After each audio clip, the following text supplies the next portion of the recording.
আসসালামু আলাইকুম, কেমন আছেন আপনারা?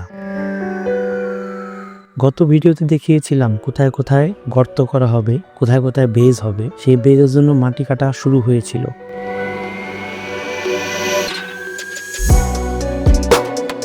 এবার সেই গর্তগুলো করা শেষ। 12টি বেজের মধ্যে 5টি বেজের গর্ত করা হয়েছে।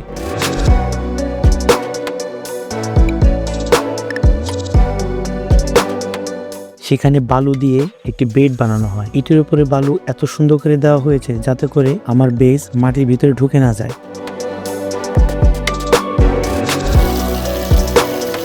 তারপর আমরা চলে যাই সিমেন্টের দোকানে। তারপরে ইট ইম্পোর্ট করি এবং তা নিজে হাতে গোছাই।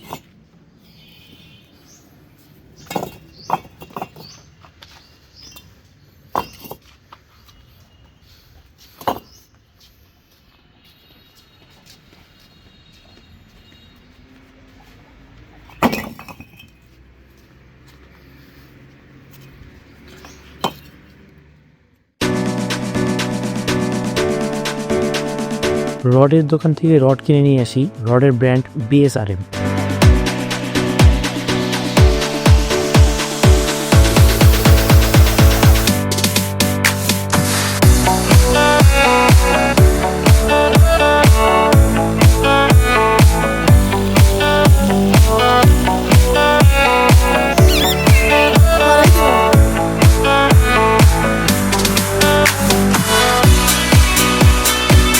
এবার বেজের মধ্যে কলামের রডগুলো দাঁড়া করানোর পালা।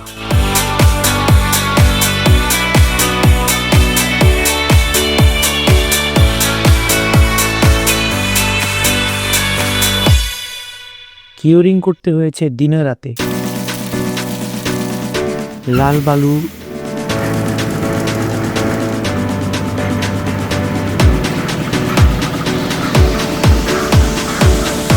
সিমেন্ট,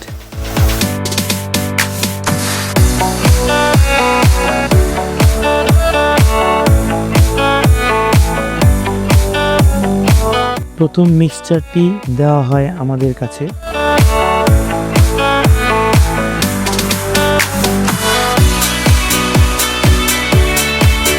উদ্বোধনী হিসেবে আমি এবং আমার মা দুজনে বেজের মধ্যে সিমেন্ট মিক্সচার দেই এবং এর মাধ্যমে উদ্বোধনী শেষ হয়।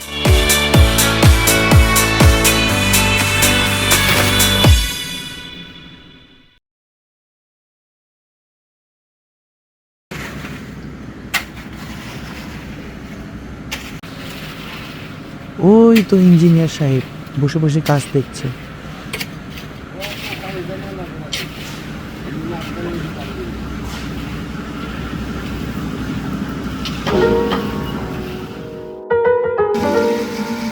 ভাইব্রেটরের মাধ্যমে সিমেন্টগুলো বেজের একদম তলা পর্যন্ত পৌঁছানো হয় যাতে এর মাঝখানে কোনো বাতাসের গ্যাপ না থাকে।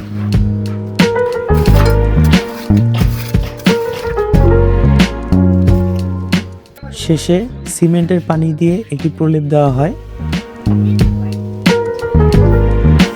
তারপরে দাঁড়িয়ে যায় আমাদের একটি কলাম।